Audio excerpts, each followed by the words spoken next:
Bom, é uma felicidade estar aqui nesse evento com todos vocês.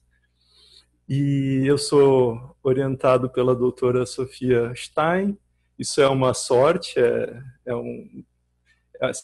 sempre me provoca, sempre me empurra para frente na minha pesquisa. Eu sou doutorando, eu recebo bolsa pela CAPES, estudo na Unicinos. Meu nome é Daniel. Eu sou participante do grupo Social Brains, então muitas das ideias que eu estou desenvolvendo aqui nesse trabalho tiveram como semente o grupo Social Brains. Não teria como fazer esse trabalho sem essa colaboração.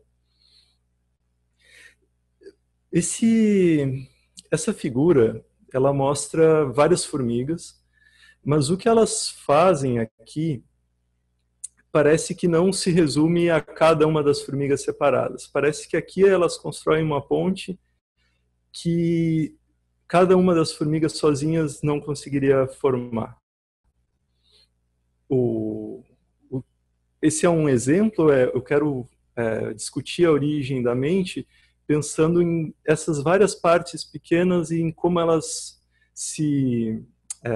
como elas colaboram entre si para fazer algo que elas sozinhas nunca conseguiriam fazer. Essa ponte, ela é feita com pequenos blocos de construção que se reúnem, se cooperam entre si para formar essa ponte entre uma folha e a outra. E vamos então dar uma olhada no trabalho do Giulio Tononi. Essa equação está no livro Universe of Consciousness, de 2008. E por que eu estou apresentando essa equação? Bom, porque aqui ela vai apresentar uma definição do que é integração. Então, você tem o I de x, essa é a integração. Do outro lado da igualdade, nós temos, de um lado, o primeiro elemento é a soma das partes isoladas, o somatório de h de x de igual a 1 até o n, e do outro lado é a diferença entre a soma das partes e o todo. O h de x é a informação que está presente no todo. Como isso é bastante abstrato, então vamos tentar colocar de uma forma um pouco mais concreta. Aqui nós temos um pixel. Esse pixel, ele tem informação, ele tem a posição horizontal, a posição vertical, e ele está aceso, esse pixel branco que aparece na direita. Só que esse pixel poderia ser qualquer coisa aqui.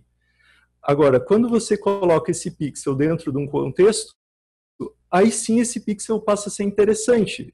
Esse pixel anterior tinha pouca informação comparado com este pixel. Agora eu presto atenção nele, porque se eu não souber da posição desse pixel, eu vou perder o jogo de Pong. Então agora eu acrescentei informação para o pixel apenas pelo fato dele estar dentro de um contexto. Assim como aquelas formigas separadas não podiam construir a ponte, aqui esse pixel dentro do contexto, ele tem uma informação adicional que se deve à relação entre a vizinhança do pixel anterior. Bom, agora vamos voltar para a equação do Tononi. A segunda parte, o somatório das partes, né, elas são as partes isoladas. Então, é o pixel do primeiro slide, é o pixel sozinho. Esse pixel sozinho, ele não significa a bola do Pong, ele só significa um pixel, com aquela posição vertical, horizontal. O segundo lado, a diferença, então, do todo, aí sim você vai mostrar a segunda imagem que tem todo o contexto. A integração, então, é essa diferença que tem, e olhando para a figura, a diferença que tem entre o primeiro pixel sozinho e o segundo pixel é que o primeiro, a informação dele poderia ser qualquer coisa, e o segundo, ele é a bolinha do Pong. Então, nesse caso, a gente pode pensar na equação e calcular o I de x como no primeiro caso o pixel está isolado, ele tem a mesma informação que ele mesmo inserido no contexto, porque são os mesmos, o contexto não acrescenta informação nenhuma, porque não tem contexto, então a integração nesse caso é zero. Já para o segundo caso, a integração é menor que zero, porque esse pixel isolado ele tem menos informação do que ele mesmo inserido no contexto. A primeira parte da equação, ela tem menos informação do que a parte que está sendo subtraída. Por isso que a integração nesse caso é menor do que zero. Porque quando você pegar as informações, a posição vertical, a posição horizontal, do primeiro caso e do segundo caso, quando você subtrair uma pela outra, não vai dar zero, porque tem mais coisa no todo do que tinha nas partes separadas. Agora, então vamos olhar para um slogan da definição de emergência. É simplificada essa forma como eu estou apresentando, mas vamos então. O todo T é maior do que a soma das partes. Essa é uma hipótese com a qual eu não estou satisfeito, e aqui embaixo eu formalizei, então T é maior do que o somatório de P. Eu não estou satisfeito pelo seguinte: essa é uma inequação que ela é vaga, eu não tenho informações, eu não sei o que é que torna o todo maior do que as partes. Eu fico insatisfeito porque o meu modelo que não me dá essa informação é um modelo que então me deixa a desejar. Eu quero algo mais que isso, e para ter algo mais que isso eu vou entrar com Tononi. O I de X vai ser igual, agora eu troquei os nomes das letras para não ficar muito carregado, então eu chamei o primeiro elemento de somatório de P e o segundo elemento de T. Então a integração é igual à soma das partes menos o todo. E agora a gente pode, com um truque simples de álgebra, eu subtraio e somo I de x mais t dos dois lados da equação para passar o t para o outro lado. Então eu tenho t é igual a somatório de p menos I de x. Então, se a gente aceita Tononi como... se a gente parte da premissa de que Tononi tem razão, então o todo a gente pode ver como a diferença entre a soma das partes e a integração. Se eu pegar agora o caso particular em que I de x é menor que zero, como era o caso do pixel dentro do contexto do Pong, da segunda imagem, do Pong dentro do pixel dentro daquela figura, então a gente vai chegar no caso particular em que, de fato, o slogan da emergência decorre. Então, de fato, se eu tenho I de x menor que zero, então, de fato, o todo é maior do que a soma das partes. Mas esse é um caso particular. A equação do Tononi ela é mais ampla, ela é mais geral, ela é mais informativa do que a proposta da emergência. O que é muito melhor de trabalhar com uma igualdade, com uma equação, do que com uma inequação, porque na equação eu consigo trabalhar melhor com as variáveis. Bom, essa teoria da integração ela também é trabalhada pelo Miguel Nicolelis. O Miguel Nicolelis ele diz então que nós somos uma democracia neuronal e a integração, você tem que entender ela não como ouvindo cada um dos neurônios separados, você tem que ouvir os grupos de neurônios e ver como que eles funcionam. Como é que eu estou de tempo? Bom, aqui... Tem bastante ainda, Daniel. Tem bastante? Então eu vou me dar ao luxo de mostrar... Não, vou deixar para o final. Não vou fazer agora. Vou falar então da dor social para mostrar o que é que nos une, então, o que faz com que nós sejamos parte de um time, o que o Lieberman e Eisenberg, no trabalho de 2003, Does Rejection Hurts, eles mostram que o córtex cingulado anterior dorsal, que nos animais antes dos mamíferos ele era responsável pela dor física, no cérebro mamífero ele passa a ser responsável pela dor social. Então, quando o paciente no fMRI ele estava jogando um jogo de cyberball, em que ele achava que ele estava jogando com 2 participantes, ele se sentia mal quando, depois de jogar um certo tempo, ele não recebia mais a bola. Ele podia jogar para o participante da esquerda ou da direita, mas depois de algum tempo o programa não eram 2 pessoas jogando com ele, era um computador, e o computador parava de jogar para o participante e ele se sentia excluído daquele jogo e se registrava então a ativação do córtex cingulado anterior dorsal, que é o mesmo córtex que é ativado pela dor física. Então, se sentir sozinho, se sentir excluído, não é uma dor metafórica, ela é uma dor real, é tão real quanto quanto receber um corte no corpo. E se você tomar Tilenol, que é um remédio que vai inibir a ação da dor física, você também vai ter a inibição da dor social. O que para o mamífero faz todo sentido, porque o mamífero ele precisa de leite.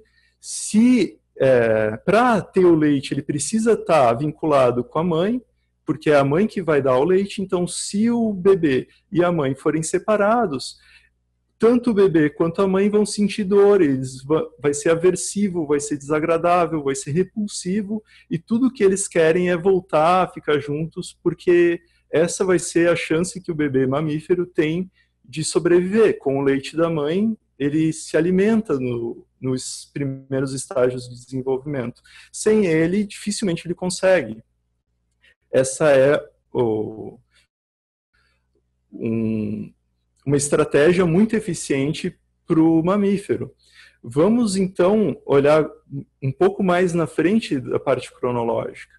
Depois dos mamíferos, tem os primatas. E aí tem esse trabalho do Dunbar, que mostra com várias espécies, ele já catalogou 150 espécies de primatas, mostrando que quanto maior o grupo que esses primatas formam, maior é a razão do neocórtex para a massa corporal. Ou seja, os primatas que têm um cérebro muito grande são aqueles primatas que formam grupos grandes. Os grandes símios, os grandes símios, eles têm o neocórtex tão grande, e a melhor forma de prever por que eles têm esse córtex tão grande é se você olhar para as variáveis do tamanho do grupo que eles formam.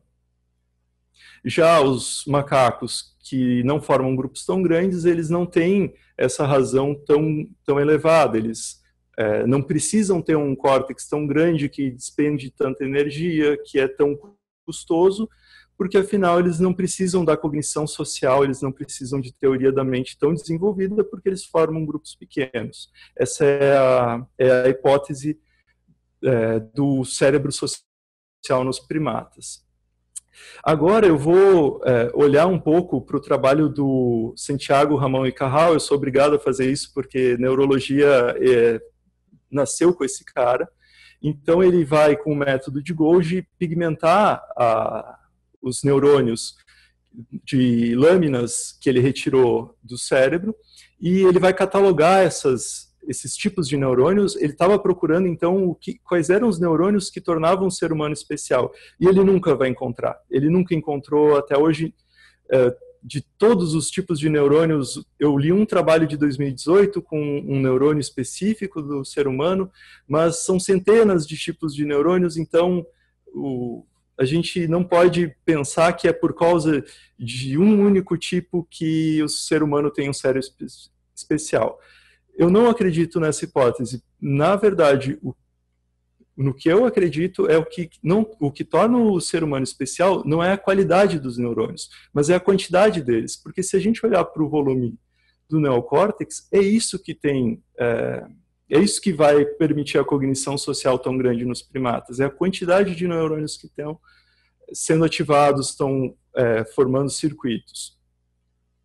o trabalho dele foi importante para a gente se dar conta que não é qualidade, é quantidade de neurônios que vai permitir. Então, quando eu estou falando disso, para pensar naquele grupo de formigas que o que importa não é a qualidade de uma das formigas, mas é a quantidade delas que permite que elas desenvolvam algo que elas não eram capazes antes. Falando, então, da evolução do ser humano, o trabalho do Walter Neves, da USP, que ele reconstruiu o crânio da Luzia, foi um trabalho muito importante e ele defende a ideia que a explosão criativa do Paleolítico Superior foi quando o homem começou a se lançar as perguntas filosóficas. Então, desse período de 100 a 50 milhões de anos atrás, e a literatura não é precisa nesses números, mas é aproximadamente, né, por volta de 100 a 50 mil anos atrás, começaram a aparecer os primeiros enterros propositais, aconteceram, tem os registros arqueológicos das ferramentas, então tem de 30, passou para 300 tipos de ferramentas diferentes, com estilística, pinturas rupestres, o homem sai da África e vai explorar todos os continentes, e tudo isso vai acontecer nesse período curto de tempo. Então, o que aconteceu ali? Qual foi o grande pulo do gato que permitiu essa grande explosão? Foi justamente o aumento do neocórtex. O volume cerebral ele passa de 600 milímetros, 600 milímetros cúbicos, ele passa para 1,5 litro. Ele aumenta em pouco tempo. O volume do neocórtex no ser humano, no Homo sapiens, ele aumenta de uma forma exponencial. E é uma hipótese forte de que é isso que permitiu a explosão criativa do Paleolítico Superior. E, assim, como provocação, eu diria que sem um grande número de neurônios não há filosofia.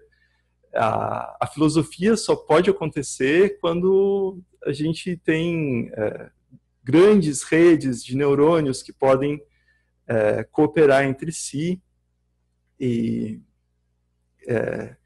Então, quando você enterra um ente querido, você está sofrendo pelo luto. Você tinha hipóteses sobre a mente do outro, a teoria da mente que foi... que teve como, assim, o Daniel Dennett, ele propôs esse experimento, depois ele foi feito, e na teoria da mente você faz o teste de falsa crença, em que você tem que pensar não no que você sabe, mas no que a Sally viu, o que a Sally acredita. E então você tem que criar hipóteses sobre o que se passa na mente do outro. E depois da morte, então você se pergunta para onde foi aquela mente. Você sente dor porque você cria um vínculo com o seu ente querido, e esse ente querido se foi, e você se pergunta para onde ele foi, o que aconteceu com ele, onde é que... você continua pensando ou criando hipóteses sobre uma mente, só que o corpo já faleceu. Então, ao fazer o enterro, demonstra que você está tentando encontrar um desfecho para se sentir melhor, para se apaziguar com o sofrimento. A evidência de que aconteciam os enterros lá na explosão criativa do Paleolítico Superior passa pela teoria da mente. Ao fazer isso, você demonstra que você está preocupado com o que se passa na mente dos outros. 5 minutos. 5 minutos. Então, tudo bem, eu vou só... aqui está o Nicoleles, um neurocientista brasileiro. Ele teve um trabalho fantástico, ele conseguiu fazer um bypass, então, com uma pessoa que sofreu uma lesão na espinha, Com esse bypass, ele conseguiu pegar as informações de grupos de neurônios motores que mandavam a informação para os membros. Ele conseguiu, com uma interface cérebro-máquina, ele conseguiu fazer que o corpo da pessoa conseguisse se mover com um exoesqueleto através do pensamento dela. Esse é um trabalho fantástico. Na crista da onda, o Brasil não está deixando a desejar. Nós estamos conseguindo ir muito longe. Uma coisa que era impensável aconteceu na Copa de 2014. Uma pessoa conseguiu se mover, mesmo ela tendo uma lesão na espinha dorsal. E que a teoria dele de que são grupos de neurônios integrados que são capazes de fazer acontecer as funções corporais, me parece bastante plausível, dado que se ele fosse pegar cada neurônio um por um, ele não conseguiria, de fato, mover o exoesqueleto. Ele tinha que pegar um grupo grande de neurônios e fazer a média da ativação deles para conseguir ver o que era a informação que o cérebro estava tentando passar para o corpo. Bom, talvez eu não devesse falar sobre o Antônio Damasio e o Joshua Greene, porque isso ia me tomar bastante tempo. Vai ser só um in passant, assim. Eles discutem a relação entre razão e emoção, que a separação que existe, ela é falsa. O livro do erro de Descartes, do Damasio, ele defende que o Phineas Gage, com uma lesão no córtex pré-frontal medial, ele não consegue mais viver em sociedade do mesmo jeito, porque ele já não sente mais, ele já não tem uma bússola moral que aponta o caminho. E o Joshua Greene, no livro Moral Tribes, ele também concorda com a ideia de Damasio, com os experimentos de Trolley, em que ele mostra que o experimento que causa uma carga emocional, ele causa ativação do córtex pré-frontal medial, enquanto que um cálculo utilitarista, ele vai ativar o córtex dorsolateral e vai permitir que alguém escolha tirar a vida de uma pessoa puxando uma alavanca para salvar outras 5. Mas eu não tenho tempo para falar sobre isso. Agora eu queria mostrar só um pequeno brinquedo. Não sei se vocês conseguem ver ele aqui. Eu tenho, são 3 circuitos, um grande, um pequeno, um médio e um pequeno, e eu posso forçar esse circuito, e eu posso mover uma das bolinhas sem mover as demais, e eu posso mover a bolinha do circuito pequeno, e eu posso também mover a bolinha do circuito grande. Vocês não conseguem ver? Sim, conseguimos. Agora, o que vai determinar se o circuito grande ou o circuito pequeno vão receber mais energia vai ser a frequência que eu estou forçando essa oscilação amortecida forçada. Se for uma frequência baixa, eu vou ativar o circuito, eu vou passar mais energia para o circuito grande. Se for uma frequência mais alta, eu vou passar mais energia para o circuito pequeno. Isso tem a ver com a frequência natural do circuito. O tipo de circuito constrange constrange que tipo de frequência é a frequência de ressonância. Se eu movimento com uma frequência maior, eu vou fazer o circuito pequeno oscilar, e se eu fizer uma frequência mais lenta, eu vou passar mais energia para o circuito grande. Eu estou falando disso porque a teoria do Nicolelis, ela também defende que os campos eletromagnéticos, eles vão ser recebidos por diferentes grupos de neurônio. Então, certos neurônios são mais sensíveis para determinadas frequências e não para outras. E isso é interessante pensar porque quando a gente fala de integração, a gente está falando disso, a gente está falando de neurônios que respondem juntos. Esse brinquedo eu só mostrei para mostrar de um jeito concreto como é que isso se dá. Isso se dá porque o circuito constrange, então o circuito neuronal constrange as frequências que vão para as quais eles serão mais sensíveis. E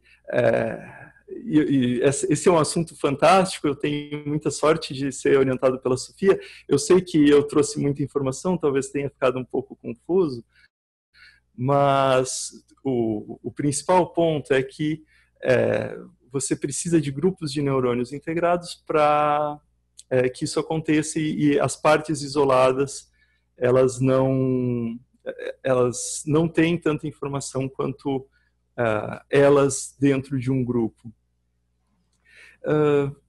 Muito obrigado, boa noite. Eu estou agora aberto para perguntas. Eu só queria dizer uma última coisa. Eu queria dizer que o tofu nunca causou uma pandemia. Então, muito obrigado, e eu agora vou ouvir as perguntas de vocês. Obrigada, Daniel. Nós temos agora, então, 8 minutos para perguntas. O professor Nitamar enviou uma pergunta. Eu vou ler a pergunta, então. Muito obrigada, Daniel, pela excelente fala. Uma pergunta sobre teu programa de pesquisa em Social Brains. Seguindo o Matt Lieberman, como você integra elementos normativos a uma concepção de cérebro social? Por exemplo, será que o altruísmo e a experiência humana de empatia e de compaixão pela situação dos outros pode ser explicada em termos unicamente de evolução neurobiológica, sem evocar também elementos normativos resultantes de processos reflexivos de uma certa evolução social? Não, de fato não. Essa minha apresentação ela é muito simplificada. Eu fiz um recorte e a gente não pode entender uma parte e olhar para o limite e esquecer da grande figura. Isso é uma lição que o Robert Sapolsky defende, e você tem vários aspectos. Você tem o aspecto social, o aspecto ambiental, o aspecto corporal, o aspecto hormonal, genético, e todas essas coisas, e o aspecto cultural, o aspecto normativo, tudo isso vai contribuir, tudo isso vai fazer parte de uma grande rede. E se eu só olhar para uma categoria, se eu só olhar para um pedaço desse quebra-cabeça, não vai fazer o menor sentido. Eu tenho que olhar, eu estou apresentando essa parte, eu decidi fazer esse recorte para apresentar o Matthew Lieberman, porque ele vai apresentar, então, a componente neural da empatia, porque sentir a dor do outro como a minha própria dor vai me auxiliar a pensar no outro e ter altruísmo e não querer ferir o outro. Só que isso é só um recorte. Eu não posso esquecer que tem várias escalas que estão em jogo. Tem desde o nascimento, antes do nascimento, durante a infância, durante a adolescência. Uma questão relevante é que o córtex pré-frontal ele só vai ficar totalmente ativo, online, depois dos 25 anos. O córtex pré-frontal ele vai ser fundamental para me fazer a coisa mais difícil. Então, eu tenho o teste do marshmallow, é um teste feito com crianças de 5 anos, e elas têm que esperar o marshmallow fazendo a coisa mais difícil para ganhar uma recompensa. E o córtex pré-frontal medial é responsável para que ela consiga esperar mais tempo, que ela consiga fazer a coisa difícil por uma recompensa lá na frente. A recompensa, ela ela tá lá no futuro e o marshmallow tá aqui na minha frente e ele é gostoso, eu tenho vontade de pegar o marshmallow. Por que que eu tenho que ficar esperando lá na frente se ele tá aqui na minha frente eu posso comer o marshmallow? Eu estou digredindo, mas eu estava tentando mostrar que tem muita coisa em jogo, é uma questão muito complexa, que vai desde a parte neurobiológica, a parte evolutiva, mas não para por aí, porque a criança está no ambiente, a criança está recebendo influência. Mesmo que ela tenha uma genética que predispõe ela a não sentir a dor social, se ela estiver num ambiente rico, onde ela tenha valores e ela aprenda que ela não deve ferir o outro, mesmo que ela não tenha uma predisposição que não levaria ela nesse sentido, a parte genética pode ficar em segundo plano e ela pode conseguir fazer a coisa difícil. Obrigado pela pergunta.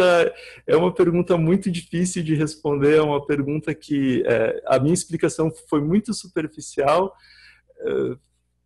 não tanto pela questão do tempo, mas pela minha própria limitação. Então, obrigado, Nitamar. Acho que agora, não sei, mais alguma pergunta? Obrigada, Daniel. Tem mais uma pergunta, mas eu vou te pedir para responder pelo chat, tá bem? É uma pergunta do Nicolas. Eu agradeço. Tá bem, muito obrigada.